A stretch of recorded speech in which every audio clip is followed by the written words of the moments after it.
datang di channel Obrolin Jepang dengan Kubo. Nama saya Nathaniel Kubo, biasa dipanggil Nathan. Saya half Japanese, bapak saya dari Nagasaki, Jepang, mama saya dari Toraja. Dan saya pernah bekerja di Jepang selama 10 tahun, kurang lebih, dari tahun 2005 sampai 2015. Saya sebenarnya mempunyai banyak info yang menurut saya bisa membantu dari saudara-saudara yang mau bekerja di Jepang kawan-kawan yang mau bekerja di Jepang. Dan sebenarnya sampai sekarang itu saya keep secret aja, maksudnya bukan keep secret maksudnya saya simpan sendiri buat diri saya karena gak ada yang nanya gitu. Kadang-kadang kalau ada nanya saya ceritain, tapi saya pikir kayaknya ada baiknya kalau informasi saya ini saya bagikan gitu di channel saya ini. Dan ini adalah channel pertama saya yang saya mau coba buat untuk bisa membantu kawan-kawan yang mau pergi ke Jepang. Jadi langsung saja kita mulai Untuk pergi ke Jepang sebenarnya ada dua cara, cara benar dan cara tidak benar. Cara benar itu kawan-kawan itu mendaftar di sekolah bahasa Jepang yang ada di Jepang. Kalau mau kerja ingat loh, kalau mau kerja harus daftar sekolah dulu gitu. Nggak bisa kucuk-kucuk itu datang ke Jepang langsung kerja tuh, jelas kamu pasti ditolak,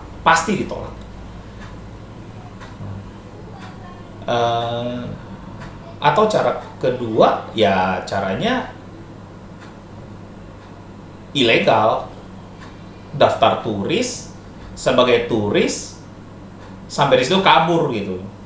Banyak saya kenal ada orang yang gitu, banyak kabur gitu. Tahun 2007 2008 tuh peak banget itu, banyak banget orang kabur yang kerja di Jepang.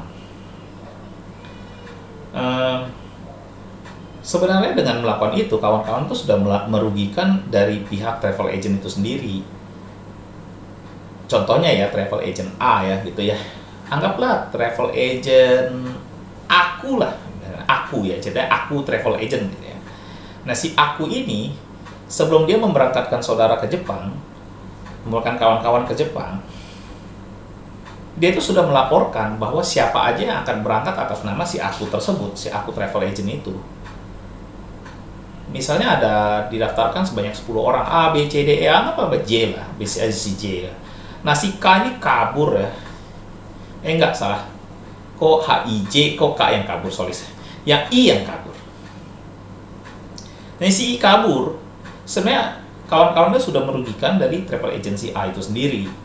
Kenapa? Karena si A itu akan di blacklist sama si Jepang gitu loh, karena dia tidak bisa menjaga orang yang berangkat atas nama mereka gitu. Entah penalti, entah apa, seingat saya sih pasti dia akan kena satu hukuman yang saya sendiri sebenarnya nggak tahu gitu. Tapi saya tahu, yang saya tahu itu pasti dia kena ada kena entah blacklist atau apa dan lain-lain, saya nggak tahu gitu. Yang pasti dia akan kena. Ada beberapa teman saya, orang yang saya kenal dulu dia kabur dia nggak punya visa dong. Istilah kita orang Indonesia di situ kita bilangnya visanya lecek gitu. Ya kalau kita tanya lu ada visa nggak sih, visa apa sih lu? Oh, visa gua visa lecek gitu. Oh, artinya ini orang kabur gitu. Gitu. Nah, sebenarnya banyak sekali yang akibat kerugian dari orang-orang yang kabur ke Jepang untuk kerja. Tapi itu nanti saya ngomongin di episode berikutnya aja ini karena ini channel pertama. Jadi saya coba jelasin aja untuk kawan-kawan yang mau berangkat ke Jepang untuk bekerja. Cara yang paling benar adalah kawan-kawan itu mendaftar di sekolah bahasa Jepang.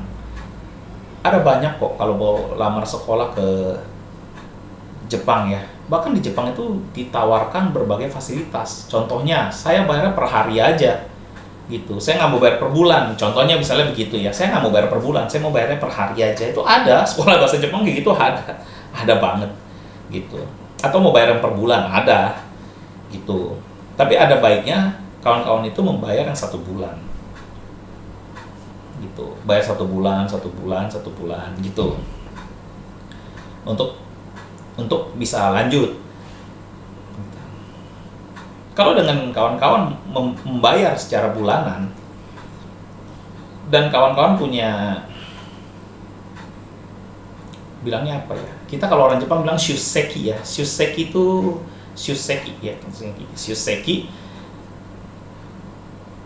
itu artinya kehadiran, jumlah absen lah, kita orang Indonesia bilang absen ya. Kalau shusekinya itu bagus di Jepang, kawan-kawan akan mendapatkan chance untuk mendapatkan visa student visa, dijaminkan oleh sekolah itu sendiri gitu. Mungkin awal visa studentnya dijamin atas diri saudara yang diri kawan-kawan ya, dengan membayarkan sejumlah uang gitu loh, menyatakan bahwa saya tidak akan kabur gitu, ada uang jaminan. Yang seingat saya seperti itu ya, tahun 2005 dulu ya gitu. Tapi kalau kawan-kawan punya shuseki bagus, itu sekolah mau jaminin gitu, dijamin bisa dapat, kamu dapat visa student atas nama bahwa jumlah kehadiranmu bagus. Tapi kalau kesana cuma modal mau sekolah terus sambil kerja, kita istilahnya bilangnya arubaito ya, arubaito ya, gini ya bilangnya, begini, arubaito itu udah jelas gak bakal bisa deh, pasti kamu gak bakal mau dijaminin sama sekolahnya, karena pihak sekolah bisa lihat gitu kalau kawan-kawan punya niat itu adalah untuk kerja gitu. Memang kalau walaupun benar ya kita mau ke Jepang memang buat kerja, memang betul gitu, tapi sebenarnya ada stepnya yang mesti dilakukan gitu. Pertama kali sekolahlah yang benar. Setelah sekolah yang benar, kan kawan-kawan nanti mendapatkan visa student. Nah, setelah mendapatkan visa student, sekolah selama 3 bulan dengan shuseki yang bagus. Nanti kawan-kawan itu sudah bisa mencari arubaito. Istilahnya kita orang Indonesia bilangnya, tadi lupa. Arubaito artinya kerja paruh waktu ya, kita bahasa Indonesia bilangnya gitu. Jadi udah bisa itu, walaupun bayaran per bulannya istilahnya GQ ini, gini ya, GQ itu artinya bayaran per jam, upah per jam. Kalau arubaito atau kerja paruh waktu dibayarnya itu per jam. Jadi semakin kawan-kawan rajin, gajinya itu semakin gede. Gitu. Jadi lakukanlah itu ya. Nah, nanti kalau misalnya kawan-kawan, kok saya bilang saudara dulu sih. Kalau kawan-kawan itu bekerja dengan baik di sebuah perusahaan lah ya, kita anggap ya, entah mau jadi tukang ngetik data doang, entah memang misalnya kamu mempunyai skill misalnya desainer, atau kamu punya skill jadi pelayan toko, saya punya skill sebagai kerja di restoran gitu ya, bekerjalah di situ dengan rajin gitu, sambil sekolah. Makanya kalau misalnya kawan-kawan punya visa student terus kerja sana, visa pelajar ya, kerja di Jepang, maksimum itu 1 minggu itu hanya 20 jam. Istilahnya isyukan nijujikan dake, bilangnya gitu. Hanya 1 minggu cuma bisa 20 jam. Itu arti bahasa Indonesianya. Gitu. Loh, kalau saya kerjanya lebih jamnya gimana? Gitu kan. Nah, kalau lebih jamnya itu tergantung dari bosmu. Nanti bosmu mungkin akan tuliskan di laporan dia ke pemerintah bahwa benar kamu cuma kerja 20 jam, tapi kamu dikasih bonus. Artinya kamu itu disayang sama bosmu kalau gitu. Karena saya udah ngalamin semuanya itu. Saya udah kerja di restoran, saya udah kerja di pabrik kertas.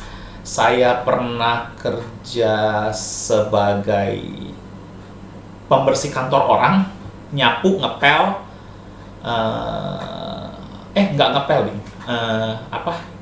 ngelap gitu, ngelap semuanya, jadi pelayan, jadi chef,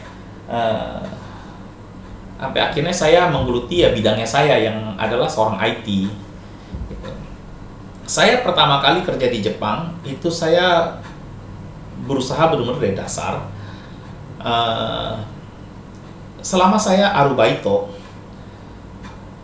itu saya bisa mendapatkan gaji dalam rupiah itu 13,5 juta rupiah saya bisa dapat.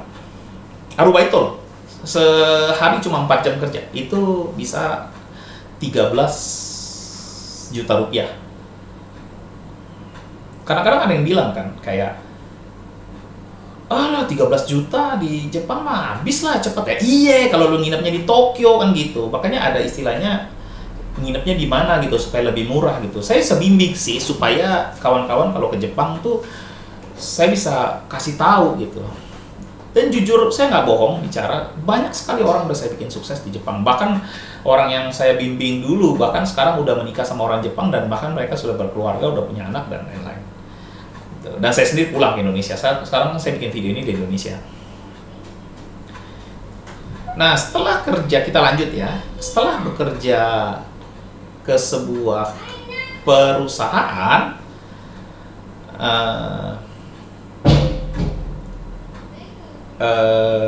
misalnya kawan-kawan bekerja dengan rajin ya ke perusahaan tersebut ya, bekerja dengan rajin sekali ya.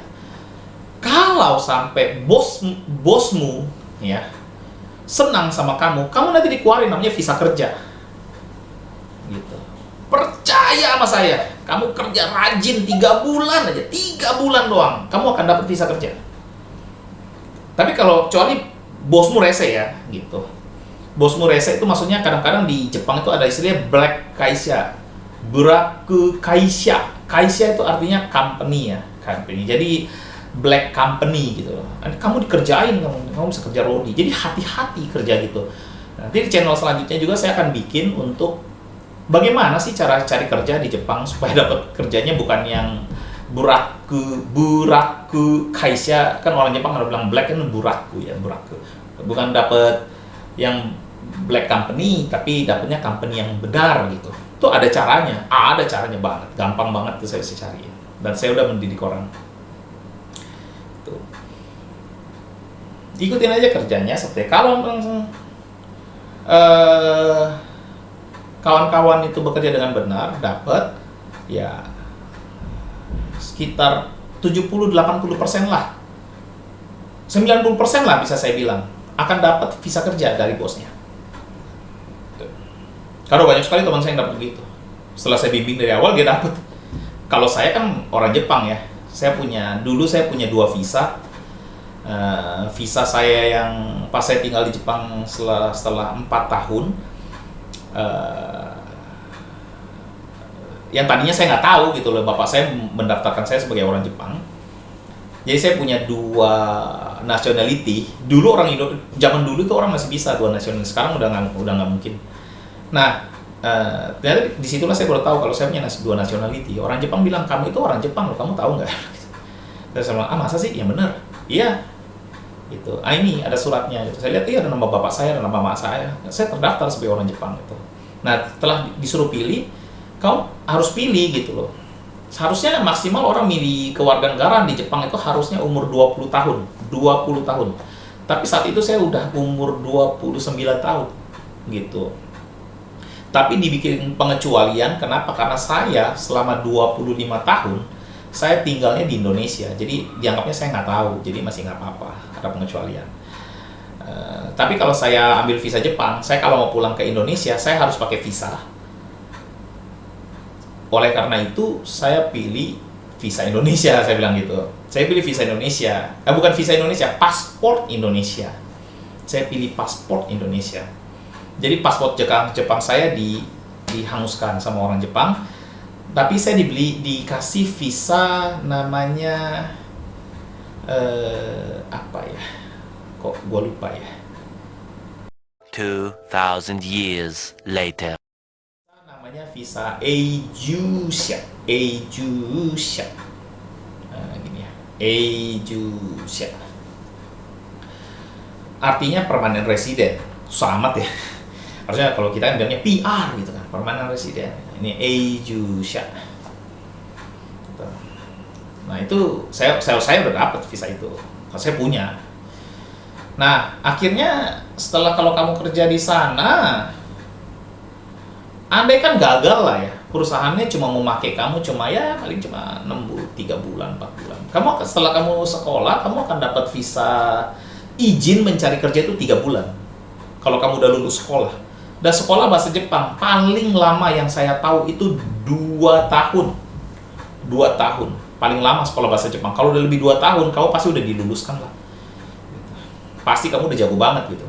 Karena kamu sekolah bahasa Jepang cuma 3 bulan aja, kamu udah bisa bicara. Gampang kok bahasa Jepang, jujur aja. Cuma dia punya grammar itu agak beda sama kita orang Indonesia. Kalau kita kan SPO ya, subjek, predikat, objek ya. Subjek, predikat, objek ya. Kalau orang Jepang itu subjek, objek, predikat gitu. Contoh kita bilang, saya mau makan nasi. Gitu kan. Kalau bilang dalam bahasa Jepang, jadi saya nasi mau makan gitu. Itu aja yang kadang-kadang kita mesti biasain. Kenapa orang kenapa orang Indonesia banyak yang bisa bahasa Inggris? Karena sebenarnya kita punya tata bahasa tuh sama orang bule yang orang Inggris ya, sama gitu. Karena itu kenapa orang Jepang tuh susah bicara bahasa Inggris ya, karena itu sama kayak kita gitu. Susah banget ya karena begitu. Tetapi itu kalau udah biasa sih harusnya bisa, nggak masalah. Kalau misalnya itu gagal ya, kamu nggak dapat visa kerja ya dari bosnya ya. Ya satu-satunya ya kamu menikah sama orang Jepang, udah that's it. Kalau kamu menikah dengan orang Jepang, kamu akan dapat visa Haingusha bilangnya. Haingusha. Udah visa Haingusha. Haingusha itu artinya visa keturunan atau visa spouse. Spouse itu maksudnya istri atau suamimu adalah orang Jepang. Gitu. Nah, kalau kamu udah itu ya udah kamu bisa tinggal di Jepang. That's it gitu aja. Gitu. Dan itu kira-kira cara kalau kamu mau berangkat ke Jepang ya kira-kira caranya seperti itu. Itu yang saya tahu. Kalau misalnya ada pertanyaan silakan mau nanya gitu. Saya dengan suka hati dan benar-benar rela saya akan jawab semua pertanyaan yang diajukan kepada saya. Bukan semata-mata buat apa, saya semata-mata hanya untuk membantu aja. Sebenarnya informasi ini saya udah tahu dari dulu sih, dari tahun 2008, 2009 ya. Saya udah tahu sih cara begini. Cuma nggak kepikiran aja bikin gini sih. Akhirnya kenapa alasan saya bikin begini tuh karena beberapa dari teman saya itu nanyain kayak, Kubo atau Nathan, gue mau ke Jepang nih, gimana caranya ya? Ya saya jelasin sama seperti yang saya jelasin sekarang. Dan banyak dari mereka yang beneran udah ke Jepang dan akhirnya udah stay di sana gitu. Terus saya dapat apa dong dari situ? Ya zero, nggak dapat apa-apa. Saya di Jepang dari dulu kalau bantu orang ya zero, nggak pernah dibayar apa-apa. Kadang-kadang di Jepang ada orang yang suka jahat ya, maksudnya mereka berperan seperti saya gitu. Maksudnya bukan saya, bukan menggantikan saya, bukan. Mereka berperan seperti saya, jadi kayak, lu mau kerja nggak di Jepang nih? Udah sampai Jepang nih, dia nyari kerja nggak dapat nih. Lu mau kerja nggak kayak gue nih? Oh boleh, tapi gaji lu bulan pertama, buat gua ya, lu banyak sekali di Jepang gitu. Itu harusnya nggak boleh, kan dia yang kerja buat dia. Saya nol. Sumpah, sampai sekarang nol saya. Nggak pernah saya dapat apa-apa. Saya cuma sebatas mau bantu dan kalau memang mereka berhasil ya saya senang gitu. Ada salah satunya waktu 7-Eleven. Sekarang 7-Eleven masih gede banget sih di Jepang sih. ada yang dulu sampai jadi manajer 7-Eleven, ada yang sampai jadi desainer gamenya Capcom. Kalau tahu Street Fighter ya, game Street Fighter ada desainer Capcom. Ada juga orang yang sampai kerja di Squaresoft. Ada yang sampai benar-benar bisa bikin perusahaan sendiri. Dia bikin perusahaan sendiri. Dia sampai join sama rekan dia orang Jepangnya. Awalnya saya bantu, akhirnya sampai benar-benar dia udah bisa bahasa Jepang ya. Entah, saya nggak tahu gimana pergaulannya, dia kenal orang Jepang, dia sampai bikin company sendiri di Jepang ada. Nah, terus saya dapat apa dong? Ya dong. Ya cuma mau bantu doang. Itu aja. Karena saya percaya kalau kita berniat baik, ya Tuhan pasti lihat. Ya, saya kira Tuhan pasti Tuhan punya mata untuk melihat kita punya niat tulus buat ngebantu orang, ya itu aja. Ya kira-kira itu aja channel dari saya hari ini, berita dari saya hari ini. Kalau memang channel ini bermanfaat dan bagus, saya akan bikin lagi berikutnya perihal Jepang yang pasti. Karena banyak sekali informasi tentang Jepang ya, misalnya contoh Onsen. Onsen gitu kan, kadang-kadang ada teman saya juga nanya gitu, Kubo, onsen di Jepang kok kalau gue lihat di anime, kalau gue lihat di komik, kok ada sih mereka masuk cowok cewek itu ada nggak sih? Ada gitu, ada banget gitu loh. Yakuza itu ada nggak sih? Ada, Yakuza ada gitu. Gue mau ketemu orang Yakuza, gue bisa kasih ketemu lu, gampang banget tuh Yakuza. Itu ada semuanya. Tapi itu nanti saya bahas di channel berikutnya. Kalau emang channel ini laku, ya saya akan bikin lagi sih. Tapi kalau memang nggak laku, ya udah. Nah juga coba ya, namanya berbagi informasi. Silakan berikan komen, alasan atau pertanyaan, atau misalnya informasi saya salah ya please dikoreksi, karena biar gimana pun saya ini manusia, saya bukan Google, bahkan Google aja kadang salah. Jadi dikasih tahu, misalnya dibilang, oh enggak Pak sekarang caranya gini, atau enggak Kubo caranya gini, enggak nih Mas caranya, ya terserah. Intinya berikan komen aja supaya saya tahu, nanti nanti saya bisa bantu perbaikin. Oke, nanti kalau misalnya ada sesuatu menarik lagi, nanti saya akan coba bahas. Yang pasti nanti channel kedua nanti saya coba bahas, episode kedua ya, nanti saya coba bahas untuk gimana sih dapat kerja yang bener gitu, bukan kerja black company gitu ya. Ya kira-kira itu aja. Sampai ketemu di channel berikutnya. Oke, bye-bye. Visa apa ya? Kok lupa ya? Oh,